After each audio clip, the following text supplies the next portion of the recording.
Hello guys, welcome back to my channel. അപ്പോൾ ഞങ്ങളുടെ 7th wedding anniversary ആണ് ഇന്ന്. അപ്പോൾ ഞാൻ ആലോചിച്ചു ഒരു ചെറിയ Q&A നടത്താമെന്ന്. ഇപ്പോൾ 7 കൊല്ലമായല്ലോ. അപ്പോൾ പുള്ളിക്ക് എന്തൊക്കെ കാര്യങ്ങൾ ഓർമ്മയുണ്ടെന്നും മറന്നുപോയെന്നും ഒക്കെ ടെസ്റ്റ് ചെയ്യാൻ വേണ്ടിയിട്ടുള്ളൊരു ചെറിയ Q&A. എന്നിട്ട് നമുക്ക് തീരുമാനിക്കാം ബാക്കി എന്താണെന്ന്. ഓക്കെ, ഏട്ടൻ എന്തെങ്കിലും പറയാനുണ്ടോ? അതൊക്കെ നോക്കാട്ടോ, ഓർമ്മയുണ്ടോ? ഓക്കെ, അപ്പോൾ ഞങ്ങൾ കുറച്ച് ക്വസ്റ്റ്യൻസ് പ്രിപ്പയർ ചെയ്തിട്ടുണ്ട് കേട്ടോ. ഞാൻ പുള്ളിയോട് പറഞ്ഞു ഇങ്ങനെ ഒരു സംഭവം ചെയ്യാൻ പ്ലാൻ ചെയ്യുന്നുണ്ട്. അപ്പോൾ കുറച്ച് ക്വസ്റ്റ്യൻസ് നോക്കില്ല. അപ്പോൾ കുറച്ച് ക്വസ്റ്റ്യൻസ് പ്രിപ്പയർ ചെയ്യാൻ പറഞ്ഞിട്ടുണ്ട്. അങ്ങനെ പുള്ളി കുറച്ച് ക്വസ്റ്റ്യൻസ് പ്രിപ്പയർ ചെയ്തിട്ടുണ്ട്, ഞാനും പ്രിപ്പയർ ചെയ്തിട്ടുണ്ട്. അപ്പോൾ ഞങ്ങൾ അങ്ങോട്ടും ഇങ്ങോട്ടും ചോദിക്കും. എന്നിട്ട് നമുക്ക് എന്താന്ന് നോക്കാം. എനിക്ക് കുറച്ചൊക്കെ ചോദിക്കാനുണ്ട്. അപ്പോൾ ബാക്കി എന്താ പറയണേന്ന് നമുക്ക് നോക്കാം. ആദ്യം ഏട്ടൻ ചോദിച്ചോ. Ladies first. ഏട്ടൻ ചോദിക്കേ. Ladies first. എന്നാ ശരി, ഞാൻ തന്നെ ചോദിക്കാം. Okay okay.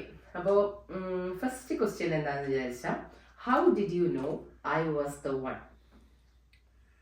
അതായത് നിങ്ങളാണ് എന്റെ ജീവിതത്തിൽ വരാൻ പോണേ നിങ്ങൾക്ക് എന്നെ മനസ്സിലായിരുന്നല്ലേ? അതെ, അതാണ് എന്റെ ചോദ്യം. ഞാൻ ഓക്കെ. അപ്പൊ അതിന് മുമ്പ് ഒരു ഡിസ്ക്ലെയിമർ ഉണ്ട് കേട്ടോ. ഞങ്ങൾ 7th വെഡിങ് ആനിവേഴ്സറി ആണെങ്കിലും ഞങ്ങള് 8 കൊല്ലത്തെ എന്താ പറയാ പ്രണയത്തിന് ശേഷമാണ് കല്യാണം കഴിച്ചത്. അപ്പോൾ ഞങ്ങൾ സത്യം പറഞ്ഞ ഒരു 15 കൊല്ലം ആയിട്ടുണ്ട് ഞങ്ങൾക്ക് അങ്ങോട്ടും ഇങ്ങോട്ടും അറിഞ്ഞിട്ട്. അത് അപ്പോൾ അങ്ങനെ ഒരു ഇതും കൂടെ ഉണ്ട് ഞങ്ങളുടെ കാര്യത്തില്. അപ്പൊ അത് കാരണം കൊണ്ട് ഈ ചോദ്യം അപ്പോൾ എളുപ്പമായിരിക്കും അല്ലേ? How did you know I was the one? 2 minute സംസാരിച്ചത് നന്നായി. എനിക്ക് ചിന്തിക്കാലോ എന്താ പറയാന്ന്. പറയപ്പോ. ശരി, ഓക്കെ. ഞാന് സോണിയ റിലേഷനിലായ സമയത്ത് ഏകദേശം സോണിയുടെ മട്ടും ഭാവം കണ്ടപ്പോ ഏകദേശം അറിയായിരുന്നു സോണിയ അങ്ങനെ കളിപ്പിക്കില്ല, കളിക്കാൻ നിൽക്കൂല എന്നുള്ളത്. പിന്നെ അത് ഉറപ്പ് തോന്നിയത് എന്താ വെച്ചാല്, നമ്മുടെ ബോർഡ് എക്സാംസ് ഒക്കെ മാർച്ചില് ബോർഡ് എക്സാം മെയ് 20, 24 റിസൾട്ട്സ് വരും. എനിക്ക് ഇപ്പോഴും നല്ല ഓർമ്മയുണ്ട്. മെയ് 20 19 മറ്റോ ആണ്. മെയ് അല്ല, ഏപ്രിൽ തോന്നുന്നു. ഏപ്രിലാണ് സോണിയുടെ വീട്ടില് റിലേഷൻ രാത്രി ഞങ്ങൾ അവിടെ സംസാരിക്കുമ്പോ, അതും കള്ള സിമ്മില് സംസാരിക്കുമ്പോ പിടിച്ചത്. പിന്നെ പിറ്റേ ദിവസം സോണിയുടെ അച്ഛനായിട്ട് സംസാരിച്ചപ്പോ ഒരു 2 മിനിറ്റ് സോണിയുടെ സംസാരിക്കാൻ പറ്റി. അപ്പൊ ഞാൻ സോണിയുടെ പറഞ്ഞു എനിക്കിത് വിടാൻ താല്പര്യമില്ല, മുന്നോട്ട് കൊണ്ടുപോകാനാണ് ഇഷ്ടം. സോണിയും അതേപോലെ എന്റെ അടുത്ത് റെസിപ്രോക്കേറ്റ് ചെയ്തപ്പോ എനിക്ക് മനസ്സിലായി പുള്ളിക്കാരി എന്റെ അടുത്ത് പോവില്ല, ഇനി ഞാൻ അതിനെ ചുമക്കേണ്ടി വരുന്നുള്ളത്. അല്ല, പക്ഷെ അന്ന് വിട്ടുപോകാനൊരു ചാൻസ് ഉണ്ടായിരുന്നു. ശരി, ഓക്കെ, നമുക്ക് എന്നാ നിർത്താം. കാരണം ഡാഡി അന്ന് അത്ര സ്ട്രോങ് ആയിട്ടാണ് പറഞ്ഞത് ഈ റിലേഷൻ പറ്റില്ല. പുള്ളി ഹിന്ദുവും കൂടി ആയിരുന്നു. അപ്പൊ അത് കാരണം കൊണ്ട് ഈ റിലേഷൻ പറ്റില്ല, അത് നിങ്ങൾ നിർത്തണമെന്ന് എന്നോട് പുള്ളിയോട് നല്ല സ്ട്രോങ് ആയിട്ട് പറഞ്ഞിട്ടുണ്ടായിരുന്നു. അപ്പൊ വേണമെങ്കിൽ അപ്പൊ നിർത്തായിരുന്നു. ശരി, ഓക്കെ, ബൈ ബൈ പറഞ്ഞു പോയിട്ട് റിലേഷൻ തുടങ്ങിയിട്ട് അധികം ആയിട്ടും ഉണ്ടായിരുന്നില്ല. പക്ഷെ അങ്ങനെ എല്ലാം ഡിസൈഡ് ചെയ്തതും മ്യൂച്വൽ ഡിസിഷൻ വേറെ ആയിരുന്നു. ആ ഒരു ഡിസിഷൻ ഇപ്പോൾ എത്തി. സോ എനിക്ക് തോന്നുന്നു അത് തന്നെയായിരിക്കും. Like okay, she is going to be my one എന്നുള്ള ഒരു സ്ട്രോങ് പോയിന്റ് അവിടെ നിന്നാണ് സ്റ്റാർട്ട് ചെയ്തിരിക്കുന്നത്. അതായിരിക്കണം, അത് തന്നെയാണ്. ഞാൻ ചോദിച്ചോട്ടെ, എന്റെ ഇത്തിരി പല സാധനങ്ങളുണ്ട്. അടുത്തത്, one moment from our love phase that you will never forget.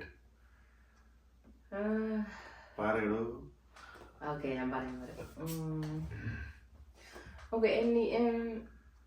എനിക്ക് ഈ ഒരു കാര്യം തന്നെയാണ് കേട്ടോ. അതായത് വീട്ടില് റിലേഷൻ പിടിച്ചപ്പോഴും ഡാഡി ഇങ്ങനെ പറഞ്ഞല്ലോ ഇങ്ങനെ നിർത്താൻ ഇങ്ങനെയൊക്കെ.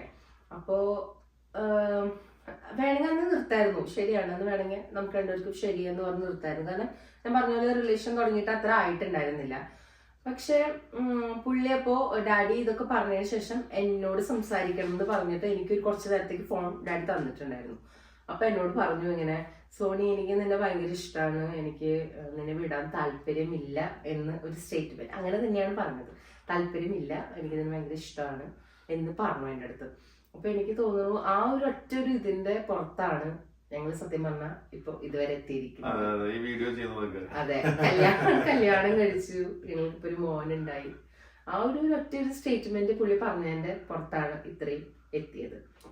അപ്പൊ എനിക്ക് തോന്നുന്നു എനിക്ക് നമ്മുടെ ആ ഒരു ലവ് ലൈഫില് ഏറ്റവും മറക്കാൻ പറ്റാത്ത ഒരു സമയം അത് തന്നെ ആയിരിക്കും. ഓക്കെ, ഇനി ഞാൻ ചോദിക്കാം. ഞാൻ ചോദിക്കട്ടെ. Okay, what is your favourite memory from our wedding day? ആദ്യം വെഡിങ് ഡേ ഫെബ്രുവരി 1, 2019. അതെ, ശരി. അന്ന് കുറെ കാര്യങ്ങൾ ഉണ്ടായിട്ടുണ്ട്, പക്ഷെ മറക്കാൻ പറ്റാത്ത ഒരു കാര്യങ്ങളുണ്ടായിരുന്നു. നല്ല ദിവസമായിരുന്നു ജീവിതത്തില്. അന്ന് എനിക്കിപ്പോഴും നമുക്ക് ചില കാര്യങ്ങൾ പിക്ചറൈസ് ചെയ്യാൻ പറ്റൂല. 10 കൊല്ലം കഴിഞ്ഞാലും 12 കൊല്ലം കഴിഞ്ഞാലും ചില കാര്യങ്ങൾ നമുക്ക് ഇപ്പോഴും അവർ ലൈവായിട്ട് പിക്ചറൈസ് ചെയ്യാൻ പറ്റും. അങ്ങനത്തെ ഒരു കാര്യമാണ്. കാരണം എനിക്ക് അത്യാവശ്യം നല്ല ഹൈറ്റും സോണി ഇത്തിരി ഉയരം കുറഞ്ഞ കാരണം ഞാൻ ഈ താലി കെട്ടി കഴിഞ്ഞിട്ട് സോണിനെ നോക്കിയപ്പോ സോണി ഇങ്ങനെ വന്നിട്ട് എന്നെ മുഖത്ത് നോക്കി ചിരിച്ചു കുറച്ചു നേരം. അതെനിക്ക് ഇപ്പോഴും വിട്ടുപോയിട്ടില്ല. കാരണം അതൊരു കംപ്ലീഷൻ ആയിരുന്നു. ബിക്കോസ് ഒരു 8 കൊല്ലത്തെ റിലേഷൻ്റെ ഒരു completion. Okay, we did it.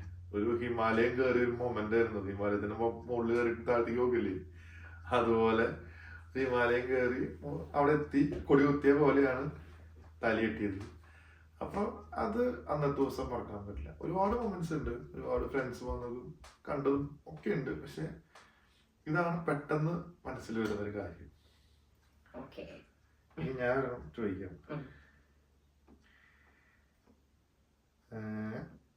how was our love different before marriage and how is it now?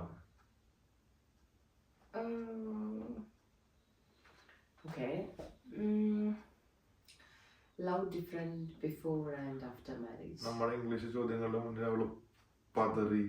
അതെ, അല്ല, ലവ് ബിഫോർ എന്ന് പറയുമ്പോ നമ്മളായിട്ട് ചെയ്ത കാര്യങ്ങൾ, അതായത് ഞങ്ങള് രണ്ടുപേരും കൂടി ചെയ്ത കാര്യങ്ങള് വളരെ ലിമിറ്റഡ് ആയിരുന്നു. അങ്ങനെ ഉണ്ടായിരുന്നില്ല. അതായത് നമുക്ക് രണ്ടുപേർക്ക് അങ്ങോട്ടും കൂടി ഇഷ്ടമുണ്ട്, നമ്മൾ കല്യാണം കഴിക്കാൻ നമുക്ക് താല്പര്യമുണ്ട്, അതൊക്കെ ഉണ്ട്, ശരിയാണ്. നമ്മൾ എന്തായാലും കല്യാണം കഴിക്കണം, പിരിയാൻ പോകുന്നില്ല എന്നുള്ളൊരു ഇതൊക്കെ നമുക്കുണ്ട്. ലവ് എപ്പോഴും സ്ട്രോങ് തന്നെയായിരുന്നു. പക്ഷെ കല്യാണം കഴിയുമ്പോൾ ഇറ്റ്സ് ലോട്ട് ഡിഫറെന്റ്. അതായത് നമ്മൾ ഒരുപാട് ഹഡിൽസ് ചാടിക്കടന്നു. നമ്മൾ രണ്ടുപേരും മാത്രമായിട്ട് ഒരുപാട് സിറ്റുവേഷൻസ് തന്നെ ഹാൻഡിൽ ചെയ്യേണ്ട ഒരുപാട് കാര്യങ്ങൾ വന്നിട്ടുണ്ട്. അപ്പോ അതിലൊരു പ്രധാനപ്പെട്ട കാര്യം ഇപ്പൊ എനിക്ക് പറയാനുള്ളതെന്ന് വെച്ച് കഴിഞ്ഞാൽ, ആദു ഞങ്ങളുടെ മോൻ ഉണ്ടാകുന്ന സമയത്ത് ഞങ്ങൾ രണ്ടുപേരും മാത്രമായിരുന്നു കാനഡയില്. അപ്പൊ ഇനീഷ്യൽ സ്റ്റേജസിൽ എനിക്ക് ഭയങ്കര ഡിഫിക്കൽട്ട് ആയിരുന്നു. അതായത് വൊമിറ്റിങ്ങും കാര്യങ്ങളും സ്മെല്ലിനോടുള്ള ഒരു അവേർഷനും അങ്ങനെ എല്ലാം ഉണ്ടായിരുന്നു. എനിക്ക് ഭയങ്കര ബുദ്ധിമുട്ടായിരുന്നു സ്റ്റാർട്ടിങ് ഒരു 3-4 മാസം. അപ്പൊ ആ ഒരു സമയത്തൊക്കെ എനിക്ക് സത്യം പറഞ്ഞു കഴിഞ്ഞാൽ എനിക്ക് എല്ലാം ഈസി ആക്കി തന്നത് സജിത്താണ്. ഞങ്ങൾ രണ്ടുപേരും മാത്രമേ ഉണ്ടായിരുന്നുള്ളൂ. നമ്മുടെ ഫാമിലി നമ്മുടെ കൂടെ ഇല്ല. നമ്മൾ എത്രയെന്ന് വെച്ചിട്ട് നമ്മുടെ ഫ്രണ്ട്സിനെ, ഇവിടെയുള്ള ഫ്രണ്ട്സിനാണെങ്കിൽ നമുക്ക് ഇങ്ങനെ ഫുള്ളായിട്ട് അവർ ബുദ്ധിമുട്ടിപ്പിക്കാനൊന്നും പറ്റില്ലല്ലോ. അപ്പോൾ ആ ഒരു സമയത്തൊക്കെ എനിക്ക് സത്യം പറഞ്ഞു കഴിഞ്ഞാൽ ഒരു സപ്പോർട്ടായിട്ട് നിന്ന് എല്ലാ കാര്യങ്ങളും ചെയ്തു തന്നിരുന്ന സജിത്താണ്. എല്ലാം എനിക്ക് ഈസി ആക്കി തന്ന സജിത്താണ്. പിന്നെ ഡെലിവറി കഴിഞ്ഞിട്ടും എനിക്ക് ഞങ്ങൾ രണ്ടുപേരും ഒറ്റയ്ക്കായിരുന്നു മോനെ നോക്കാനും എല്ലാ കാര്യങ്ങളും ഹാൻഡിൽ ചെയ്യണ്ടായിരുന്നത്. അപ്പൊ ആ ഒരു സമയത്തും എനിക്ക് ഭയങ്കര സപ്പോർട്ടാണ് തന്നിരുന്നത്. അങ്ങനെ ഞങ്ങൾ രണ്ടുപേരും കൂടി ഒരുപാട് ഒരുപാട് കാര്യങ്ങൾ തരണം ചെയ്തിട്ട് വന്നിട്ടുണ്ട്. അപ്പോൾ എനിക്ക് തോന്നുന്നു ഞങ്ങളുടെ സ്നേഹം ഒന്നുകൂടി കൂടിയിട്ടുള്ളൂ, ഗ്രോ ചെയ്തിട്ടുള്ളൂ എന്നാണ് എനിക്ക് തോന്നുന്നത്. എനിക്ക് ആ ഒരു സമയത്ത്, അതായത് എന്റെ പ്രഗ്നൻസി ടൈമിൽ എന്റെ എല്ലാ കാര്യങ്ങളും ചെയ്ത് തരുന്ന സമയത്ത് ഞാൻ സജിത്തിനെ അമ്മ എന്നാണ് വിളിക്കേണ്ടായിരുന്നത്. അമ്മ എന്നാണ് വിളിക്കേണ്ടത്. ഇപ്പോഴും അതെ, ഞാൻ ഇടയ്ക്ക് അറിയാണ്ട് അവരെ വിളിച്ച് ശീലമായിട്ട് ഇപ്പോഴും അതെ, ഞാൻ ഇടയ്ക്ക് അമ്മ എന്ന് വിളിക്കും. എനിക്കറിയില്ല സ്വന്തം ഹസ്ബൻഡിനെ ആരെങ്കിലും അമ്മ എന്ന് വിളിക്കുന്നുണ്ടാവുന്നു. പക്ഷെ ഞാൻ സജിത്തിനെ ഇടയ്ക്ക് അമ്മ എന്നാണ് വിളിക്കുക. അതെനിക്ക് ആ ഒരു പ്രഗ്നൻസി ടൈമിൽ കിട്ടിയ അത്രയ്ക്കും ഒരു സ്നേഹത്തിന്റെയും ആ ഒരു എനിക്ക് തന്ന ഒരുപാട് കരുതലുകൊണ്ട് എന്നെ ഓട്ടോമാറ്റിക്കലി എന്റെ മനസ്സിന്ന് വന്നതാണ് അങ്ങനത്തെ ഒരു വിളി. അപ്പൊ അതാണ് ഞാൻ പറഞ്ഞത്. ഞാൻ സ്നേഹം എപ്പോഴും കൂടിയിട്ടേ ഉള്ളൂ, കുറഞ്ഞിട്ടില്ല എന്ന് എനിക്ക് ഫീൽ ചെയ്തിട്ടുള്ളത്. ഓക്കെ, അപ്പൊ ഞാന് അടുത്ത ചോദ്യം ചോദിക്കാം. One thing I do that instantly makes you happy. നീ ഇപ്പൊ പറഞ്ഞ ആരെങ്കിലും ഭർത്താക്കന്മാരെ അമ്മ വിളിക്കോ?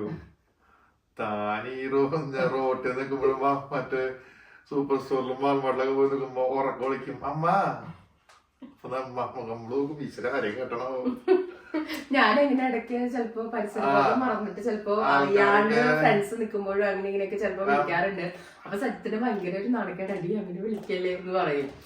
പക്ഷെ ഇപ്പൊ ഒന്നും പറയാറില്ല തോന്നുന്നു. തുടക്കത്തിൽ പറഞ്ഞിരുന്നു, ഇപ്പൊ പറയാറില്ല. പക്ഷെ കേൾക്കുമ്പോ ഒരാള് ഉള്ളൊന്ന് വിളിക്കല്ലേ അങ്ങനെ, അപ്പൊ സന്തോഷമാണ്. അത് പെട്ടെന്ന് കേൾക്കുമ്പോ ഭയങ്കര ഹാപ്പിയാണ് ഞാൻ അങ്ങനെ കേൾക്കുമ്പോ. അതന്നെയാണ് കാര്യം. വിളിക്കുമ്പോ ഭയങ്കര ഇഷ്ടമാണ് എനിക്ക്. ഇനി ഞാൻ ചോദിക്കാം, one habit we should never lose. നമ്മൾ ഇപ്പൊ ചെയ്യുന്ന ഒരു ഹാബിറ്റ് ഇനി മുന്നോട്ടും അത് തന്നെ അത് അങ്ങനെ നിലനിന്ന് പോട്ടെ എന്ന് ചിന്തിക്കുന്ന ഒരു കാര്യം എന്താ? ഞങ്ങൾ രണ്ടുപേരും എല്ലാം, അതായത് എന്താ പറയാ, എനിക്ക് തോന്നുന്ന കേട്ടോ, എല്ലാം ഭയങ്കരമായിട്ട് ഞങ്ങൾ തുറന്നു പറയും. ഓക്കെ, ഇപ്പൊ സജിത്ത് ജോലിക്ക് പോയതാണെങ്കിലും എന്തെങ്കിലും ഒരു ചെറിയ കാര്യം, ഇപ്പൊ ദേഷ്യം പിടിച്ചിട്ടുള്ള ഒരു കാര്യമാണെങ്കിലോ, അല്ലെങ്കിൽ ആരെങ്കിലും എന്തെങ്കിലും പറഞ്ഞൊരു കാര്യമാണെങ്കിലോ, പുള്ളി എന്തെങ്കിലും ചെയ്തൊരു കാര്യമാണെങ്കിലോ, എന്താണെങ്കിലും പുള്ളി അപ്പൊ തന്നെ എന്നെ ഫോൺ വിളിച്ച് പറയും, ഇങ്ങനെ ഒരു കാര്യം ഉണ്ടായി, ഇങ്ങനെ പറഞ്ഞു, അങ്ങനെ പറഞ്ഞു, അങ്ങനെ എല്ലാ കാര്യങ്ങളും ഡീറ്റെയിൽ ആയിട്ട് അങ്ങനെ പറയാറുണ്ട്. ചില കാര്യങ്ങൾ മറന്നു കൂട്ടും. ഇപ്പൊ ഞാനാണെങ്കിലും ചിലപ്പോ രാവിലെ ഉണ്ടായ ഒരു കാര്യം ചിലപ്പോ എന്തെങ്കിലും ഒരു കാര്യം വന്ന് മറന്നു പോകും, അങ്ങനെ ഉണ്ടാവാറുണ്ട്. പക്ഷെ അങ്ങനെയല്ല, എന്നാലും നമ്മളൊരു ചെറിയ കാര്യമാണെങ്കിലും എപ്പോഴും കമ്മ്യൂണിക്കേറ്റ് ചെയ്യാൻ പറയാൻ ശ്രമിക്കാറുണ്ട്. അത് ഓർത്തിട്ടാണെങ്കിലും പിറ്റേ ദിവസം ഓർമ്മ വന്നിട്ടാണെങ്കിലും പറയും, ഇങ്ങനെ ഉണ്ടായി. ഇപ്പൊ ഫോണിൽ കണ്ടാ തോന്നും ഇവര്, അതായത് ഭർത്താവ് ഒരു സ്ഥലത്തും ഭാര്യ ഒരു സ്ഥലത്താ തോന്നും. അല്ല, വീട്ടിൽ നിന്ന് ഇപ്പൊ 2 മണിക്കൂർ മുന്നേ കണ്ടിട്ടോ വന്നിട്ടാവുക. അതാ പറയണത്. അങ്ങനെ ഞങ്ങളിങ്ങനെ ഒരുമിച്ചാണ് വിളിക്കൂ. കാര്യത്തില് ഒരു കാര്യം നല്ലത് എന്താ വെച്ചാല്, ഇപ്പൊ ഒരു നേരം വിളി കണ്ടില്ലെങ്കിൽ നമുക്ക് എന്തെങ്കിലും പറ്റിയാൽ തന്നെയും വിളി കണ്ടില്ലെങ്കിലും വിളിക്കാൻ ഒരാളുണ്ട്. എന്താ വിളിക്കാത്ത വെച്ച് വിളിക്കും. അത് സത്യം നല്ലൊരു കാര്യമായിട്ടാണ് ജീവിതത്തിൽ എനിക്ക് തോന്നുന്നത്. നമ്മളെ ആരെയും വിളിക്കാനുണ്ടാവണം. നമുക്ക് എപ്പോഴും വിളിക്കാൻ പറ്റിയെന്നില്ലല്ലോ. അപ്പൊ നമ്മളെ വിളിക്കാനുണ്ടാവണം. പിന്നെ വിളിക്കാനുള്ള ആളാണ് ഇത്. വിളിക്കാറുണ്ട് കേട്ടോ. ഞങ്ങള് ഇപ്പോഴെപ്പോഴും എന്തെങ്കിലും നമുക്ക് ചെറിയൊരു കാര്യമാണെങ്കിലും അതപ്പോ ചില കാര്യങ്ങൾ ഞാൻ ഉണ്ടാവുമ്പോ അയ്യോ ഇത് പറഞ്ഞില്ലെങ്കിൽ ഞാൻ കുറച്ച് കഴിയുമ്പോ മറന്നു പോകും എന്ന് വിചാരിച്ചിട്ട് അപ്പൊ തന്നെ വിളിച്ചിട്ട് പറയാറുണ്ട് കേട്ടോ. അങ്ങനെ എല്ലാ കാര്യങ്ങളും നമ്മളിപ്പോ എനിക്ക് ലൈഫ് ലോങ് നമ്മൾ അങ്ങനെ അതുപോലെ തുറന്ന് സംസാരിക്കണം എന്നുള്ള ഒരു ഇതാണ്, അതാണ് എനിക്ക്. ഓക്കെ, ഇനി ഞാൻ അടുത്ത ക്വസ്റ്റ്യൻ ചോദിക്കാം. What's one dream you have for us? ഇപ്പോഴത്തെ സ്ഥിതിയില് ആദ്യം ഒരു ഡ്രീം എന്ന് പറഞ്ഞ കല്യാണം കഴിഞ്ഞപ്പോ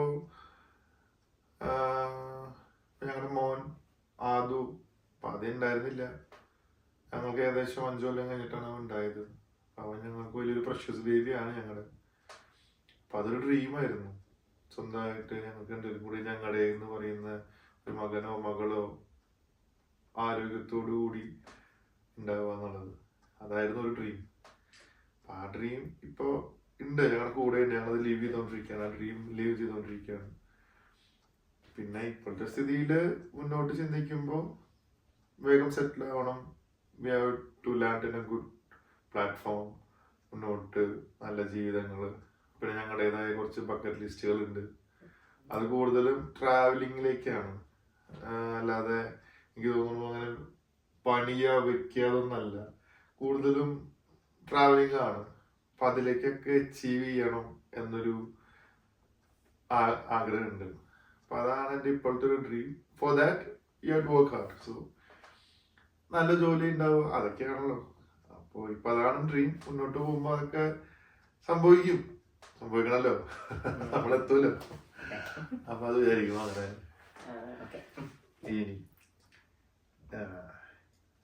one word to describe our marriage right now.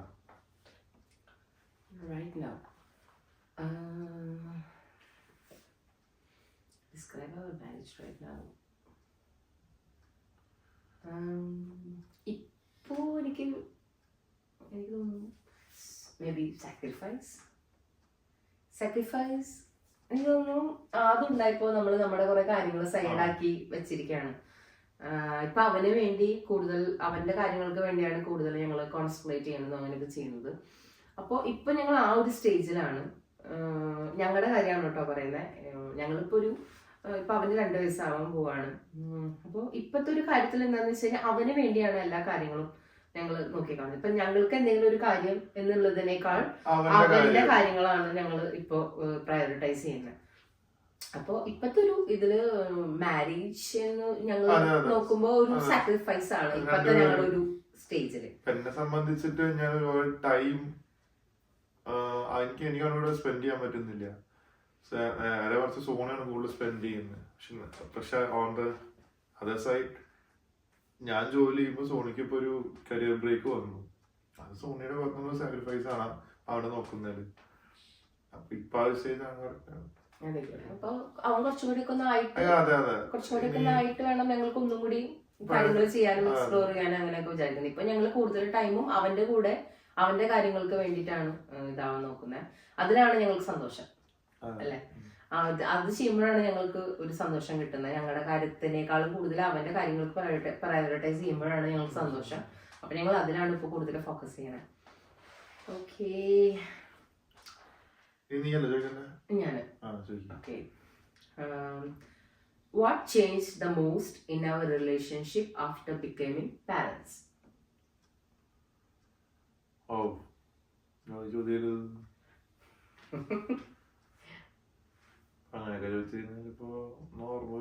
അല്ല, അതിപ്പോ നമ്മള് എനിക്ക് തോന്നുന്നു ഈ ചോദ്യത്തിന് നേരത്തെ പറഞ്ഞ പാരന്റ്സ് ആയപ്പോ നമ്മള് സത്യം പറഞ്ഞാൽ ഞങ്ങൾക്ക് നമ്മൾ ഫസ്റ്റ് പാരന്റ്സ് ആണല്ലോ. അപ്പൊ നമുക്കിത് പുതിയൊരു എക്സ്പീരിയൻസ് കാര്യങ്ങളൊക്കെയാണ്. പിന്നെ ഞങ്ങൾ രണ്ടുപേരും മാത്രമേ ഉള്ളൂ അവനെ ടേക്ക് കെയർ ചെയ്യാനും കാര്യങ്ങൾക്കൊക്കെ. ഇപ്പൊ ഞാൻ പിന്നെ പറയും കാര്യങ്ങൾ ഒന്നുകൂടി ട്രാക്കാണ്, ഈസിയാണ്. പക്ഷെ അവൻ ന്യൂ ബോൺ ആയി വന്നപ്പോ എന്താ നമ്മളും ന്യൂ ബോൺ ആയിരുന്നു. കാരണം നമ്മളും ന്യൂ പാരന്റ്സ് ആയിരുന്നു. ഫസ്റ്റ് ബേബിയാണ് ഞങ്ങളുടെ. അപ്പൊ ഒരു പകപ്പ് നമുക്കും ഉണ്ടായിരുന്നു. പിന്നെ പകച്ചു നിന്നിട്ട് കാര്യമില്ലല്ലോ, കാര്യങ്ങൾ മുന്നോട്ട് പോകണല്ലോ, അതൊരു കാര്യം. പിന്നെന്താന്ന് വെച്ചാൽ പഠിച്ചു. ഇപ്പൊ ഇവള് മൂത്ത മകളാണ്. അപ്പൊ മുന്നിൽ ചേച്ചിയോ കാര്യങ്ങളില്ല. അപ്പൊ നമ്മളങ്ങനെ ചേച്ചിയുടെ കുട്ടി ചേട്ടന്റെ കുട്ടി അങ്ങനെ കണ്ടിട്ടില്ല. അപ്പൊ നമ്മളെ ഫസ്റ്റ് ഒരു എക്സ്പെരിമെന്റൽ വസ്തുക്കളായിരുന്നു. ഇപ്പൊ ഇവിടെ ഞങ്ങളുടെ ഫ്രണ്ട്സും ഞങ്ങളുടെ കൂടെയുള്ളവരൊക്കെ വരാറുണ്ട്. ഞങ്ങളാണ് അവരുടെ എക്സ്പെരിമെന്റിൽ നിന്ന്. ഇപ്പൊ വേറെ ഒരു ഫാമിലിക്ക് ഉണ്ടായി. അത് കഴിഞ്ഞപ്പോ രണ്ടാമത് ഇപ്പൊ ഒരു ഫാമിലിക്ക് വന്നു. അപ്പൊ അവർക്ക് മുന്നിൽ നോക്കി കാണുമ്പോ ഇവരെ കുറിച്ച് ഇങ്ങനെയൊക്കെ ചെയ്തതല്ലേ. പിന്നെ വിളിക്കും, ചില ആൾക്കാർ വിളിച്ചു ചോദിക്കാറുണ്ട് എന്താ. അപ്പൊ ആ ഒരു ഫേസ് അവര് പറയാറുണ്ട്. ഞങ്ങളുള്ള ധൈര്യത്തിലാണ് അവര് മുന്നോട്ട് പോകുന്നത് ഒരു കാര്യം അവര് പറയാറുണ്ട്. ആ ഒരു ഫേസ് ഇത്തിരി വ്യത്യാസമായിരുന്നു ജീവിച്ചു വന്നതില്. കല്യാണം കഴിഞ്ഞിട്ട് അതിന് കുഴപ്പമില്ല. അതെ. പിന്നെ ഞങ്ങളുടെ പാരന്റ്സ് ആയതിനു ശേഷം ഞങ്ങളുടെ റിലേഷൻഷിപ്പിൽ വലിയ മാറ്റം ഉണ്ടായെന്ന് എനിക്ക് തോന്നുന്നില്ല. ഇത് നേരത്തെ പറഞ്ഞ പോലെ അവനുണ്ടായപ്പോ ഞങ്ങളുടെ സ്നേഹം കൂടിയിട്ടുള്ളൂ. ജീവിതം ഒന്നുകൂടി മനോഹരമായിട്ട് ജീവിക്കാം, റിലേഷൻഷിപ്പ് ഒന്നുകൂടി മനോഹരമായിട്ട് ഹാൻഡിൽ ചെയ്യാം എന്ന് ഞങ്ങൾക്ക് അവൻ വന്നപ്പോഴാണ് കുറച്ചും കൂടി കാര്യമായിട്ട് മനസ്സിലായത്. നമ്മുടെ കൂടെയുള്ള ആളുടെ ചെറിയ രൂപം അങ്ങോട്ട് നടക്കും. രസമാണ് കാണാൻ. ചില ഇവളുടെ ചില മുഖഭാവങ്ങളൊക്കെ അവനവിടെ ഇരുന്ന് കാണിക്കുമ്പോ ഞാൻ പറയും പറയാറുണ്ട്. അതെ. പിന്നെ ഞാൻ പറഞ്ഞില്ലേ ഒരുപാട് ഞങ്ങൾ അങ്ങോട്ടും ഇങ്ങോട്ടും ഒരുപാട് ബുദ്ധിമുട്ടി. അങ്ങനെയൊക്കെയാണ് അവനെ വളർത്തിക്കൊണ്ട് ഇതുവരെ വന്നത്. കാരണം ഞങ്ങൾക്ക് അങ്ങനെ വേറെ ഹെൽപ്പും കാര്യങ്ങളും ഉണ്ടായിരുന്നില്ല. ഞങ്ങൾ പാരന്റ്സിന് വിസയും കാര്യങ്ങളൊന്നും വെച്ചിട്ടുണ്ടായിരുന്നില്ല. ആ സമയത്ത് ഞങ്ങൾ തന്നെ ഹാൻഡിൽ ചെയ്യാന്നുള്ളൊരു ഇതായിരുന്നു. അപ്പൊ ആ ടഫ് ടൈംസില് ഒന്നിച്ച് നിന്നതുകൊണ്ട് റിലേഷൻഷിപ്പ് കൂടുതൽ ബലപ്പെട്ടു പോയി എന്നാണ് എനിക്ക് മനസ്സിലായത്. പിന്നെ ലൈഫ് ഒന്നുകൂടി ഹാപ്പി ആയത് മനോഹരായത് അവനുകൂടി വന്നപ്പോഴാണ്. ഞങ്ങളുടെ റിലേഷൻഷിപ്പിന് ഒരു അർത്ഥം തന്നെ ഉണ്ടായത് അവൻ വന്നപ്പോഴാണ്. അടിപൊളിയാണ് ആള്. ഇപ്പൊ എന്താ പറയാ, ആളുടെ പിന്നാലെയാണ് വീടും ഞങ്ങളും എല്ലാവരും. ആളാണ് ഡിസൈഡ് ചെയ്തത്. ഇപ്പൊ എല്ലാം കണ്ടു പഠിച്ചുകൊണ്ടിരിക്കുകയാണ്, കേട്ട് പഠിച്ചുകൊണ്ടിരിക്കുകയാണ്, ഇമിറ്റേറ്റ് ചെയ്തുകൊണ്ടിരിക്കുകയാണ്. ചെറിയൊരു കാര്യം അപ്പൊ വളരെ ശ്രദ്ധിച്ചിട്ടാണ് ഞങ്ങളുടെ റിലേഷൻഷിപ്പിന് മാറ്റങ്ങളും കാര്യങ്ങളൊന്നും ഉണ്ടായിട്ടില്ല. കൂടിയിട്ടേ ഉള്ളൂന്നാണ് എനിക്ക് പറയാനുള്ളത്. അല്ലാണ്ട് വേറെ മാറ്റങ്ങളും കാര്യങ്ങളും അങ്ങനെയൊന്നും ഉണ്ടായതായിട്ട് തോന്നുന്നില്ല. ഓക്കെ, നീ അറ്റൻഡ് ചോദിച്ചോ. ഇംഗ്ലീഷൊക്കെ വിട്ടിട്ട് നമ്മുടെ ഭാഷയിൽ പഠിക്കും. ഈ മനുഷ്യനെ കൊണ്ട് തോറ്റു. ഞാൻ എപ്പോഴും തോന്നിയില്ല, ഒരു വിചാരം ഉണ്ടായില്ല. ഈ മനുഷ്യനെ കൊണ്ട് തോറ്റു. അതായത് ഇപ്പൊ നീ എണീറ്റ് വരിക ഇല്ലെങ്കിലും നീ ഇങ്ങനെ നിക്കുമ്പോ പെട്ടെന്ന് തോന്നുകയാണ് ഓക്കെ അതെന്ന് പറഞ്ഞു കഴിഞ്ഞാൽ സ്ഥലത്ത് അതായത് പ്രോപ്പർ ആയിട്ട്, അതായത് നമ്മളിപ്പോ എങ്ങനെയും പോയി വന്നു കഴിഞ്ഞാൽ ജാക്കറ്റ്, ഡ്രസ്സുകൾ അങ്ങനെയൊക്കെ ഉണ്ടല്ലോ, അതൊന്നും പ്രോപ്പർ ആയിട്ട് അതാത് സ്ഥലങ്ങളിൽ എടുത്തു വെക്കില്ല. ചിലപ്പോ ഞാൻ വരുമ്പോ സോഫയുടെ മുകളിലുണ്ടാവും, ചിലപ്പോ ഞാൻ വരുമ്പോ ടി വി സ്റ്റാൻഡിന്റെ മുകളിലുണ്ടാവും, ചിലപ്പോ അതിനൊരു സൈക്കിൾ ഉണ്ട് അതിന്റെ മുകളിൽ ഇട്ടിട്ടുണ്ടാവും ഡ്രസ്സും സാധനങ്ങളും, കസാരയുടെ മുകളിൽ അവിടെ ഇവിടെ ചിലപ്പോ നിലത്ത് കിടക്കുന്നുണ്ടാവും. അങ്ങനെ ഡ്രസ്സിന്റെ കാര്യത്തിൽ ഒരു പ്രോപ്പർ ആയിട്ടുള്ള ഒരു സ്ഥലത്ത് ഹാങ്ങർ ചെയ്തിട്ട് വെക്കുക, അല്ലെങ്കിൽ അലക്കാനുള്ളതാണെങ്കിൽ പ്രോപ്പർ ആയിട്ട് ഇതിൽ കൊണ്ടിടുക, ബക്കറ്റിൽ കൊണ്ടിടുക, അങ്ങനത്തെ ഒരു പരിപാടി ഇല്ല കേട്ടോ. തോന്നിയ പോലെ അവിടെ ഇവിടെ ഒക്കെ ഇടും. ഇപ്പൊ ഞാനത് യൂസ്ഡ് ആയി. തുടക്കത്തിൽ ഇങ്ങനെ എപ്പോഴും പറഞ്ഞോണ്ടിരിക്കണ ഒരു കാര്യമായിരുന്നു. പിന്നെ ഞാനത് നിർത്തി പറയല്. ഇപ്പൊ ഞാൻ തന്നെ ഡ്രസ്സ് എടുത്തിട്ട് കറക്റ്റ് ആയിട്ട് എവിടെ വെക്കേണ്ടത് വെച്ചാൽ അവിടെ കൊണ്ടുവന്ന് വെക്കും. അത് ശരി. അപ്പൊ കുഴപ്പമില്ല. ഓക്കെ, ഞാനല്ലേ? Okay. One character in me that irritates you the most.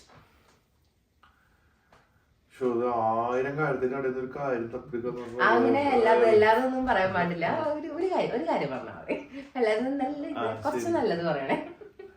പെട്ടെന്ന് ഓർമ്മ പറഞ്ഞാൽ എന്താ വെച്ചാല്, ഇപ്പൊ നമ്മള് കാര്യമായിട്ടുള്ള കാര്യം എന്തെങ്കിലും സംസാരിച്ചോണ്ടിരിക്കും, ചിലപ്പോ 2 മിനിറ്റ് 3 മിനിറ്റ് സംസാരം കഴിഞ്ഞ് നോക്കുമ്പോഴായിരിക്കും അന്തം വിട്ടങ്ങളിൽ നോക്കി നിക്കണ്ടാവുക. ഇടയ്ക്കില് പോകുമ്പോഴല്ലേ ഇങ്ങനെയൊക്കെ നിക്കും. അപ്പൊ ശ്രദ്ധിക്കണം, സംസാരിക്കുമ്പോൾ ആൾ കേൾക്കണില്ല എന്നുള്ളത് നമ്മൾ ഉറപ്പ് വരുത്തണം. ഇതിപ്പോ ഞാനൊരു ഇമ്പോർട്ടന്റ് ആയിട്ടൊരു കാര്യം എന്തെങ്കിലും ഇപ്പൊ എന്താ പറയാ, ഇപ്പോ ഈ US ഗ്രീൻലാൻഡിന്റെ ഇൻവേഡിങ് കാര്യമോ ഇല്ലെങ്കിൽ എന്തെങ്കിലും ഇപ്പൊ ന്യൂസ് കാണുമ്പോ ഇവരിങ്ങനെയൊക്കെ ചെയ്തിട്ടുണ്ട്, ഇവരിങ്ങനെയൊക്കെ ചെയ്യണ്ടല്ലോ എന്ന് പറഞ്ഞ പേപ്പറിൽ കാണുമ്പോഴാണ് പുള്ളിക്കാരി ചോദിക്കുക, നാളെ മേടിച്ചില്ലേ? നമ്മളായിരിക്കും അത് ശരി US എന്ന് പറഞ്ഞ നാളെയായിരുന്നായില്ലേ. അതെന്താ പറയാ, എനിക്ക് എന്റെ മനസ്സിൽ എന്തെങ്കിലും ഒരു കാര്യം കിടക്കുന്നുണ്ടാവും. അപ്പൊ പുള്ളി പറയുന്നത് ഞാൻ കേൾക്കുന്നുണ്ടാവും, പക്ഷെ എന്നാലും ഞാനിത് മറന്നു പോകാണ്ടിരിക്കാൻ വേണ്ടിയിട്ട് ആ സമയത്ത് അങ്ങോട്ട് ചോദിക്കും. അപ്പൊ അത് കുറച്ച് ദേഷ്യം വരാറുണ്ട്. അത് ശരിയാട്ടോ, എനിക്ക് അത് കുറച്ച് ഇറിറ്റേറ്റിംഗ് ക്യാരക്ടറാണ് അത്. പക്ഷെ എനിക്കൊന്നും ചെയ്യാനില്ല. ശരി, ഇതിപ്പൊ കയ്യിൽ നിന്ന് പോകും തോന്നിയ എന്തെങ്കിലും കാര്യങ്ങളുണ്ടോ? ഇപ്പൊ കയ്യിൽ നിന്ന് പോവും എന്ന് തോന്നിയ എന്തെങ്കിലും കാര്യങ്ങള്, അങ്ങനത്തെ ഒരു മൊമെന്റ് ജീവിതത്തില്? ഇപ്പൊ ചെയ്തില്ലെങ്കിൽ സാധനം നശിക്കും, നാളാക്കല്ലോ ഇല്ലെങ്കിൽ കയ്യിൽ നിന്ന് തെറിക്കും എന്നുള്ള മട്ടായിട്ടുള്ള കാര്യങ്ങളുണ്ടോ? ഞാൻ ഒരു ക്ലൂ തരാം. ഒരു 4-5 വട്ടം അത് ഞാൻ അനുഭവിച്ചിട്ടുണ്ട്. ഒരു 1-2 തവണ പേപ്പർമാരും അനുഭവിച്ചിട്ടുണ്ട്. മനസ്സിലെന്തെങ്കിലും ഉണ്ടോ? ഇങ്ങനെ കാറിലൊക്കെ കയറി വന്നിട്ടുള്ള എന്തെങ്കിലും പരിപാടികളുണ്ടോ? എവിടെയും ചെന്ന് കഴിഞ്ഞാല് എനിക്കിപ്പം അയ്യോ, അത് ഇതില് പറയാൻ പറ്റുമെന്ന് എനിക്കറിയില്ല കേട്ടോ. അത് ഓക്കെ, എന്റെ വയറ് പെട്ടെന്ന് അപ്സെറ്റ് ആവും കേട്ടോ. അതിപ്പോ എന്തെങ്കിലും കഴിക്കണം എന്നൊന്നുമില്ല, ഒരു ഗ്ലാസ് വെള്ളയെങ്കിലും ചിലപ്പോ കുടിച്ചു കഴിഞ്ഞാൽ അപ്പൊ അപ്സെറ്റ് ആവും.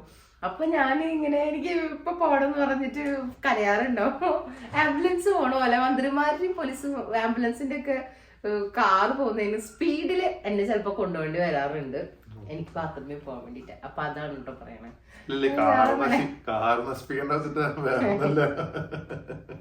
അതെ, അങ്ങനത്തെ സാഹചര്യങ്ങൾ ചിലപ്പോ ഉണ്ടാവാറുണ്ട്.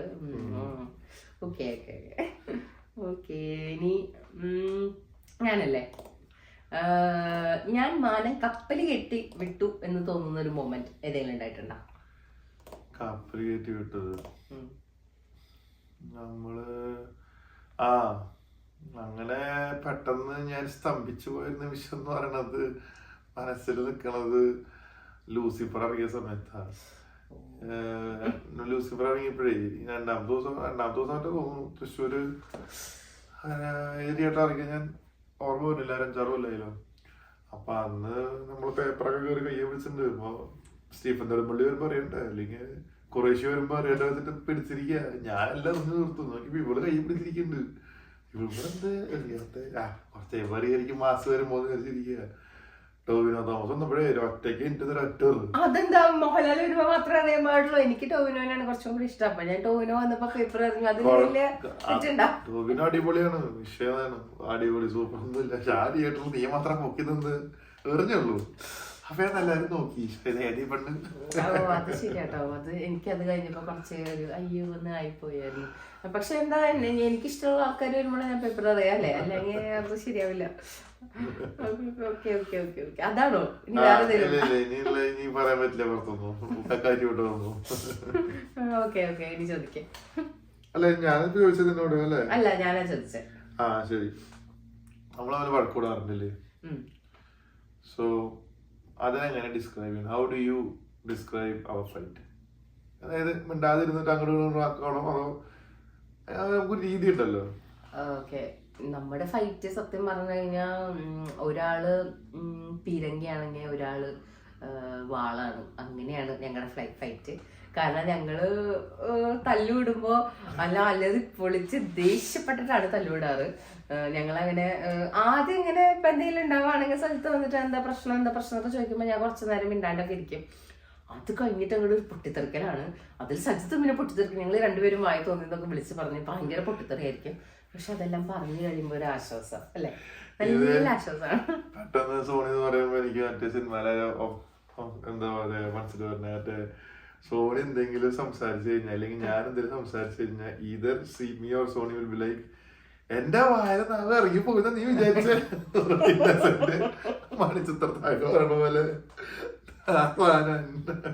ഞങ്ങള് രണ്ടുപേരും ഭയങ്കരമായിട്ട് ഇപ്പൊ നല്ല മാറിട്ടോ. ഇപ്പൊ സത്യം പറഞ്ഞു കഴിഞ്ഞാൽ ആദ്യം ഉണ്ടായപ്പോ ഞങ്ങള് തല്ലുകൂടണത് അവൻ കാണരുത് എന്നുള്ള ഒരു ഡിസിഷൻ ഞങ്ങൾ രണ്ടുപേരും എടുത്തിട്ടുണ്ട്.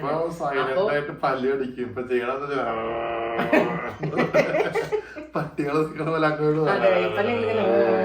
പറഞ്ഞിട്ട് നിൽക്കാം. രണ്ടുപേർക്ക് അതേ കടിച്ചു കീറാനുള്ള ദേഷ്യം ഉണ്ടത്. എങ്കിലും പക്ഷെ ഞങ്ങള് എന്താ പറയാ ഇങ്ങനെ പോട്ടെ എന്ന് വിചാരിച്ചിട്ട് ഇങ്ങനെ പതുക്കെ വർത്താനം പറഞ്ഞിട്ട് അത് ഇങ്ങോട്ട് തീർക്കട്ടെ. അല്ലാണ്ട് ഉറക്കുള്ള ഒരു അലറിപ്പൊളി ഇപ്പൊ ഇല്ല.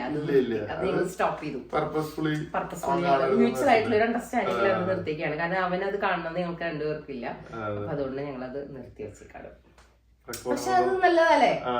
ഓക്കെ, ഭേദമാണ്. പിന്നെ അതെ, പിന്നെ ഇങ്ങനെ എപ്പോഴും ഇങ്ങനെ തല്ലൂട്ടവും കാര്യങ്ങളും അങ്ങനെ ഇപ്പൊ ഇല്ല കേട്ടോ. ഇപ്പൊ ഭയങ്കരമായിട്ട് കുറഞ്ഞിട്ടുണ്ട്. തല്ലൂട്ടത്തിന്റെ ഒരു ഫ്രീക്വൻസി കുറഞ്ഞിട്ടുണ്ട്. അതെ അതെ. ഇപ്പൊ എന്ന് പറഞ്ഞു കഴിഞ്ഞാൽ ഇപ്പൊ ഏട്ടൻ എന്തെങ്കിലും ചെയ്ത് എനിക്ക് ഇഷ്ടപ്പെട്ടില്ലെങ്കിൽ എനിക്കത് ഇഷ്ടപ്പെട്ടില്ല, ഏട്ടൻ പറഞ്ഞത് അല്ലെങ്കിൽ ചെയ്തത് ഇഷ്ടപ്പെട്ടില്ല, സജിത്തും എന്നോട് തിരിച്ച് അങ്ങനെ തന്നെ ഇഷ്ടപ്പെട്ടില്ല എന്നുള്ള രീതിക്ക് അങ്ങനെ പറയുമ്പോ സോറി അങ്ങനെ പറഞ്ഞു കഴിയുമ്പോ അത് തീരാറുണ്ട്. ഞങ്ങൾ കുറച്ചും കൂടി ഒന്ന് കാമാവാനും പഠിച്ചു. സമാധാനമാണല്ലോ ജീവിതത്തിലെ വലുത്. അപ്പൊ അത് കാരണം കൊണ്ട് കാമായിട്ട് ഇപ്പൊ നന്നായിട്ട് എന്താ ആങ്കറൊക്കെ മാനേജ് ചെയ്ത് പോവാണ്. ഇനി ഞാനാണോ? ഓക്കെ, ഇനി അടുത്ത ഞാനാട്ടോ. ഞാൻ ചോദിക്കട്ടെ? Okay, one thing you think that I am good at. ഞാൻ ചെയ്യുന്ന ഒരുപാട് കാര്യങ്ങളുണ്ടെന്ന് എനിക്കറിയാം. എന്നാൽ ഏറ്റവും നല്ല കാര്യം ഞാൻ ചെയ്യുന്നത് ഇഷ്ടമുള്ളത്. അങ്ങനെ പറ്റില്ല. നന്നായിട്ട് ആലോചിച്ചിട്ട് നല്ലൊരു കാര്യം പറഞ്ഞാൽ മതി. നല്ലൊരു കാര്യം ഞാൻ ചെയ്യുന്നത് ഇഷ്ടമുള്ളത്. നല്ലത് പറയണേ. ശരി, ഇപ്പൊ സോണിയ നന്നായിട്ട് വീട് മാനേജ് ചെയ്യും. അതായത് എനിക്ക് 2 ജോലിയുണ്ട് ഇവിടെ. അപ്പോ ഷിഫ്റ്റുകൾ ഒരുപാട് ഉണ്ടാവാറുണ്ട്. ചിലപ്പോ ഒരു വീക്കിലും 4 ദിവസം കൂടുതൽ, ചിലപ്പോൾ 4-5 ദിവസങ്ങൾ രാവിലെ 6:30 പോയി കഴിഞ്ഞാൽ രാത്രി വരുന്ന പോലെയൊക്കെയാണ്. അപ്പൊ നമ്മള് ഇവിടെ വന്ന് കയറുമ്പോൾ നമുക്ക് എല്ലാം കിട്ടുന്നുണ്ട്. ലൈക്ക് നമ്മളെല്ലാം ഫീഡ് ചെയ്യുന്നുണ്ട്. ഇപ്പൊ നമുക്ക് എനിക്ക് സമയത്തിന് ഫുഡായാലും കിട്ടുന്നുണ്ട്, ഡ്രസ്സുകളായാലും എല്ലാം കിട്ടുന്നുണ്ട്. ഇതൊക്കെ ഫുഡ് സ്വയം ഉണ്ടാവുന്നതല്ല, എന്താ പറയാ, ഡ്രസ്സ് സ്വയം പോയി ലോണ്ടറി ചെയ്യില്ല, വീട് സ്വയം വൃത്തിയാക്കില്ല. പിന്നെ ഒരു 2 വയസ്സുള്ള ഒരു ആൺകുട്ടിയുള്ള വീട് എങ്ങനെയായിരിക്കും എന്നൊക്കെ ഇതെല്ലാവർക്കും അറിയാലോ. ആദ്യം ഇവിടെ ഒരു എന്താ പറയുക സംഭവമാണ് ഈ വീട്. അപ്പൊ ആ വീട് വൃത്തിയാക്കി വെച്ച് ഒരു വീടിനെ മാനേജ് ചെയ്യാന്ന് പറഞ്ഞാൽ ഒത്തിരി ബുദ്ധിമുട്ടാണ്. അപ്പൊ ആ കാര്യം സോണിനെ ഒന്നും അധികം അറിയിക്കാറില്ല. ഞാൻ ഇപ്പൊ ഒരു ഗാർബേജ് ഇറങ്ങണമെങ്കിൽ ഇതൊരു അപ്പാർട്ട്മെന്റ് ആണ്. ഇവിടുന്ന് 2 നില താഴെ ഇറങ്ങി പറയും കൂടെ പുറത്തേക്ക് പോകണം. അതൊക്കെ സോണി ചെയ്യാറുണ്ട്. അപ്പൊ ഞാൻ എന്റെ വർക്കില് കൂടുതൽ പോകുമ്പോൾ സോണി വീടിനെ മാനേജ് ചെയ്യും നന്നായിട്ട്. ആ കാര്യത്തില് നീ വളരെ നന്നായിട്ട് ചെയ്യാറുണ്ട്. ഇന്ന് ബിരിയാണി ഉണ്ടാക്കി തരാന്ന് പറഞ്ഞിട്ട് അത് പറഞ്ഞേക്കണേ. അല്ലാട്ടോ, പക്ഷെ അത് പറഞ്ഞതിൽ തെറ്റുണ്ട് കേട്ടോ. സജിത്തും ചെയ്യാറൊക്കെ ഉണ്ട്. അങ്ങനെ പുള്ളി അങ്ങനെ ഒട്ടും ചെയ്യാത്ത ഒരാളൊന്നല്ല. ഇപ്പൊ കുക്കിംഗ് ആണെങ്കിൽ ഇപ്പൊ എനിക്ക് ചില സാധനങ്ങൾ ഞാൻ ഉണ്ടാക്കി ഒട്ടും ശരിയാവാത്ത സാധനങ്ങളുണ്ട്. Example pork. ഇവിടെ പോർക്ക് ഞാൻ എത്ര വെച്ചാലും നന്നാവില്ല. പിന്നെ ചീരപ്പേരി, ചീര നമ്മൾ തേങ്ങയൊക്കെ ഇട്ട് തോരൻ വെക്കില്ലേ, അത് എനിക്കറിയില്ല. ഞാൻ ഉണ്ടാക്കുമ്പോൾ എപ്പോഴും അതിൽ വെള്ളം ഇറങ്ങിപ്പോവും. അപ്പൊ അതൊക്കെ സജിത്ത് ഞാൻ പറയുമ്പോൾ ഉണ്ടാക്കി എനിക്ക് തരാറുണ്ട് കേട്ടോ. പിന്നെ എപ്പോഴും നമ്മൾ കുക്ക് ചെയ്യുമ്പോൾ ഇടയ്ക്ക് ഒരാൾ ഉണ്ടാക്കി തരുന്നത് നമുക്ക് ഇഷ്ടമുള്ള കാര്യമില്ല. എനിക്ക് ഈ കാര്യം വളരെ എവിഡന്റ് ആയത് ഇവര് നാട്ടിൽ പോയപ്പോഴാണ്. ഇവര് കഴിഞ്ഞ 2024 ഡിസംബറിൽ നാട്ടിൽ പോയി, അവന്റെ 1 വയസ്സിന് മുന്നേ. ആ ഡിസംബർ, ജനുവരി, ഫെബ്രുവരി ഞാൻ ഒറ്റയ്ക്ക് വീട്ടിലുണ്ടായിരുന്നു. അപ്പൊ ആ ഒരു ഭയങ്കര വാക്വം, വീട്ടില് ഒരു ഭയങ്കര സ്പേസ് ആയിരുന്നു, ആരും ഇല്ല. പിന്നെ എല്ലാം നമ്മൾ തന്നെ ചെയ്യുമ്പോ ഓക്കെ, വീട്ടിൽ ഇതൊക്കെ ഉണ്ടായിരുന്നു, ഇത്രയും പണികൾ വീട്ടിലുണ്ടായിരുന്നു, ഇതൊന്നും ഞാൻ അറിഞ്ഞിട്ടുണ്ടായിരുന്നില്ല എന്നുള്ളത് അന്ന് മനസ്സിലായി. പിന്നെ ഈ ഫുഡ് ഉണ്ടാക്കുന്ന കാര്യം എന്ന് പറയുന്നത്, അത് അവൾ ഉണ്ടാക്കാഞ്ഞിട്ടല്ല. പക്ഷെ സോണിയുടെ അമ്മയായാലും എന്റെ അമ്മയായാലും ചിലപ്പോൾ ഞാൻ ചോദിക്കുന്ന കാര്യമാണ് ഭക്ഷണം കഴിച്ചാൽ. എനിക്കൊരു ഫുഡ് ഭയങ്കരമായിട്ട് ഇവരുണ്ടാക്കി ഭക്ഷണം ഉണ്ടാക്കി കഴിഞ്ഞാൽ ഇഷ്ടമായി കഴിഞ്ഞാൽ ഞാൻ ഇവരോട് പറയും നല്ല ടേസ്റ്റ് ഉണ്ടല്ലേ എന്ന് ഞാൻ ചോദിക്കും. അപ്പോൾ നോർമൽ അമ്മമാര്, നമ്മുടെ ഈ 90s കിഡ്സിന്റെ ഒക്കെ അമ്മമാര് ഇങ്ങനെ പറയും, ഞാനെ തന്നെയല്ലടാ ഉണ്ടാക്കണ, അതുകൊണ്ട് എനിക്കൊന്നും തോന്നാറില്ല എന്ന് പറയും. അത് കറക്റ്റാണ്. ഇടയ്ക്ക് എന്നും നമ്മൾ ഉണ്ടാക്കി കഴിക്കുമ്പോൾ എത്ര ടേസ്റ്റ് ഉണ്ടെങ്കിലും നമുക്കതൊരു നോർമൽ ഫുഡ് ആയിരിക്കും. ഇടയ്ക്ക് ഒരാൾ കൈമാറി ഉണ്ടാക്കാനുണ്ടെങ്കിൽ അത് നല്ലതാണ് എന്റെ ഒരു അഭിപ്രായം. പേഴ്സണലി ഉണ്ടാക്കി കൊടുക്കുമ്പോഴും നമുക്ക് ഒരു സന്തോഷാണ്, അവരത് നന്നായി കഴിക്കണ കാണാൻ സന്തോഷാണ്. അപ്പൊ ഞാൻ ഇടയ്ക്ക് സോണിനെ ഞാൻ ഒരുപാട് സിനിമകൾ കാണും. അപ്പൊ ഞാൻ അങ്ങനത്തെ ചില കാര്യങ്ങളൊക്കെ ഈ ലൈഫിലും ചുമ്മാ സോണിയുടെ അടുത്ത് അല്ല, പുറത്തൊന്നുമില്ല, നമ്മുടെ എന്റെ എന്താ പറയുക ഫാമിലിയിൽ മാത്രം ഇങ്ങനെ ഓരോന്നൊക്കെ കാണിക്കും. അപ്പൊ സോണി ഇടയ്ക്ക് എനിക്ക് കുക്കർ ബിരിയാണി ഉണ്ടാക്കി തരും. കുക്കർ ബിരിയാണി ഉണ്ടാക്കി തന്നാലും ടേസ്റ്റ് ഉണ്ടെങ്കിൽ ഉസ്താദ് ഹോട്ടലിലെ സിനിമയില് ദുൽഖറിന്റെ അടുത്ത് മെന്റലി ചലഞ്ച്ഡ് ആയ ആൾക്കാർ ഇങ്ങനെ അവരെ താങ്ക് യു പറയൂല്ലോ കൈ കൊണ്ട് എഴുതിട്ട്. അപ്പൊ ഞാനൊക്കെ സോണിയുടെ കൈമൊക്കെ എഴുതിയൊക്കെ കാണിക്കുന്നു. എനിക്ക് ആദ്യം മനസ്സിലായില്ലോട്ടോ, ഞാൻ പറഞ്ഞ മനസ്സിലാക്കേണ്ടി വന്നു. സോണി വിചാരിച്ചത് ഞാൻ ചൊറിയാന്ന്, ഉള്ളം കൈ പറയാന്ന് വിചാരിച്ച, ചൊറിഞ്ഞല്ല. അപ്പൊ അങ്ങനെ വീട് മാനേജ് ചെയ്യണമെങ്കിൽ അത് നമ്മള് തന്നെയാണ് മാനേജ് ചെയ്യുന്നത്. ഭയങ്കര സമാധാനം. നമ്മള് രണ്ടുപേരും നോക്കാറുണ്ട്. ഒരു കുഞ്ഞിന്റെ ഒറ്റയ്ക്ക് എല്ലാ കാര്യങ്ങളും ഹാൻഡിൽ ചെയ്യുന്നത് ഭയങ്കര പാടുള്ള കാര്യമാണ്. ഒരു കുഞ്ഞുള്ള വീട് അറിയാലോ. പക്ഷെ സജിത്ത് ഉള്ളപ്പോ സജിത്ത് തന്നെ കേട്ടോ കൂടുതൽ അവന്റെ കാര്യങ്ങൾ നോക്കാറുണ്ട്. ഇപ്പൊ ഞാൻ എന്തെങ്കിലും പറയുമ്പോ സജിത്ത് തന്നെ കേട്ടോ അത് ചെയ്യാറ്. അതില് പുള്ളി അങ്ങനെ ബാക്കൗട്ട് ചെയ്യാറൊന്നുമില്ല. റെസ്പോൺസിബിലിറ്റി വീട്ടിലത്തെ ആണെങ്കിലും എടുത്തിട്ട് ചെയ്യാറൊക്കെ ഉണ്ട്. കുറവാണെങ്കിലും ചെയ്യാറുണ്ട് കേട്ടോ. കാരണം ഇപ്പൊ 2 ജോലിക്കൊക്കെ പോകുന്ന ഒരാൾക്ക് എത്രത്തോളം പുള്ളി കൂടുതൽ സമയം ആഴ്ചയിൽ എനിക്ക് തോന്നുന്നു 3 ദിവസം 2 ജോലിയുണ്ട്. അപ്പോ ഇങ്ങനെ ഭയങ്കര പാടാണ്. കുറച്ച് സമയമൊക്കെ ഉറങ്ങാനൊക്കെ അങ്ങനെയൊക്കെ കിട്ടുള്ളൂ. അപ്പൊ അതിന്റെ ബുദ്ധിമുട്ടുണ്ട്. അപ്പോ കൂടുതലും ഇപ്പൊ ജോലിക്ക് പോകാതിരിക്കുന്ന ഞാനല്ലേ, അപ്പൊ കൂടുതലും ഞാൻ തന്നെയാണല്ലോ ഹാൻഡിൽ ചെയ്യണ്ടേ. അങ്ങനെ ഹാൻഡിൽ ചെയ്യണതാണ്. പിന്നെ ഇത് എന്റെ വീടാണല്ലോ. ഇവിടെ എന്റെ ഭർത്താവിനെ എന്റെ മോനെയും ഞാൻ നോക്കണം എന്നുള്ള ഒരു ഇത് എനിക്കുണ്ട്. അതുപോലെ തന്നെ എന്റെ ഭാര്യയും മോനെയും നോക്കണം എന്നുള്ള പുള്ളിക്കുണ്ട്. അതുകൊണ്ട് നമ്മൾ രണ്ടുപേർക്കും പറ്റുന്ന പോലെ റെസ്പോൺസിബിലിറ്റി എടുത്ത് ചെയ്യുന്നു. അത്രേ ഉള്ളൂ. അതിന് എന്റെ ക്വസ്റ്റ്യൻസ് ഒക്കെ കഴിഞ്ഞു മാറ്റിന്റെ കഴിഞ്ഞു. എന്റെ ആണെങ്കിൽ ഒരൊറ്റ ചോദ്യം ഉണ്ടാവും. അത് എനിക്ക് നിന്റെ അടുത്ത് ചോദിക്കണം. കാരണം ഞാൻ അന്ന് അവിടെ നാട്ടിലുണ്ടായിരുന്നില്ല. നീ എന്താ ചെയ്തതെന്ന് എനിക്കൊന്ന് അറിയാൻ വേണ്ടിട്ട്. ശരി, ഇപ്പൊ നമ്മള് 2019 കല്യാണം കഴിഞ്ഞു. 22 ഞാൻ കാനഡയ്ക്ക് വന്നു 22-ല്. നീ വന്നത് 23-ല്. ആ ഒരു കൊല്ലം നീ എന്ത് ചെയ്യായിരുന്നു? ആ ഒരു കൊല്ലം നീ അടിച്ചു പൊളിക്കായിരുന്നാണ് എനിക്ക് കിട്ടിയ ന്യൂസ്. എന്റെ വണ്ടി തൃശ്ശൂരിന്റെ പല ഭാഗത്തും കണ്ടതായിട്ട് എന്നെ ആൾക്കാർ വിളിച്ചു പറഞ്ഞിട്ടുണ്ട്. സിനിമ തിയേറ്ററുകളിലും ഷോപ്പിംഗ് മോളുകളിലും ഒക്കെ കണ്ടിട്ടുണ്ട്. അതായത് കല്യാണം കഴിഞ്ഞിട്ട് ഞങ്ങള് അങ്ങനെ ഒരു കൊല്ലാണ് ഞങ്ങള് സജിത്ത് കാനഡയ്ക്ക് വന്ന സമയത്താണ് ആ ഒരു കൊല്ലാണ് ഞങ്ങൾ സെപ്പറേറ്റ് ആയിട്ട് നിന്നിട്ടുള്ളത്. പക്ഷെ എനിക്ക് തോന്നുന്നു ആ സമയം ഞാൻ കുറച്ചും കൂടി ഇൻഡിപെൻഡന്റ് ആയി. അതെ, സജിത്ത് ഉണ്ടായിരുന്നപ്പോ ഞാൻ ഡ്രൈവിംഗ് ഒന്നും അങ്ങനെ പഠിച്ചിട്ടുണ്ടായിരുന്നില്ല. എന്റെ വീട്ടില് വണ്ടി ഉണ്ടായിരുന്നപ്പോഴും എന്നെ കാണുമ്പോ അമ്മ ഡ്രൈവിംഗ് പഠിച്ചിട്ടുണ്ട്, സോണി ഡ്രൈവിംഗ് പഠിച്ചിട്ടുണ്ട്. പക്ഷെ രണ്ടുപേർക്കും എന്നെ കാണുമ്പോ സജിത്തുണ്ടല്ലോ, അതെ പോവാം എന്നുള്ള ഇതായിരുന്നു. പക്ഷെ സജിത്ത് ഇങ്ങോട്ട് വന്നപ്പോഴാണ് ഞാൻ ആ ഡ്രൈവിംഗ് അതൊരു കണക്കിന് നന്നായി. ഇവരുടെ ഉള്ളിലുള്ള സ്കില്ലൊക്കെ ഇവര് തന്നെ ഉപയോഗിച്ചു. അതെ, അപ്പൊ ഞാൻ ആ ഒരു കൊല്ലാണ് ഞാൻ ഡ്രൈവിംഗ് പഠിച്ചത്. അതുകൊണ്ട് എനിക്ക് എല്ലാ കാര്യങ്ങളും ഭയങ്കര ഈസി ആയിരുന്നു. അപ്പോൾ എനിക്ക് സാൻഡ്രോ ആയിരുന്നു ഞങ്ങളുടെ കാർ. അപ്പോൾ ഞാൻ ഫുൾ അതുകൊണ്ട് ഓട്ടോമാറ്റിക് കാറായിരുന്നു. അപ്പോൾ ഞാൻ അതുകൊണ്ട് പോവാത്ത സ്ഥലമില്ല. ഞാൻ സത്യം പറഞ്ഞാൽ ആ കൊല്ലം ഒരു എന്താ പറയാ സത്യം ഉണ്ടായിരുന്നെങ്കിൽ ഞാൻ വേറെ രീതിക്ക് അടിച്ചു പൊളിച്ചായിരുന്നേ. ഇത് ഇല്ലാണ്ടായപ്പോഴും ഞാൻ ഫ്രണ്ട്സിന്റെ കൂടെ ഒക്കെ, പക്ഷെ എല്ലാം പുള്ളിയോട് പറഞ്ഞിട്ടായിട്ട് പോവാ. പുള്ളിക്ക് അറിയാത്ത കാര്യങ്ങളൊന്നും ഇല്ല. പിന്നെ എന്താ ഇങ്ങനെ ചോദിച്ചത് എനിക്കറിയില്ല. എല്ലാം പുള്ളിയോട് പറഞ്ഞിട്ടല്ല ഞാൻ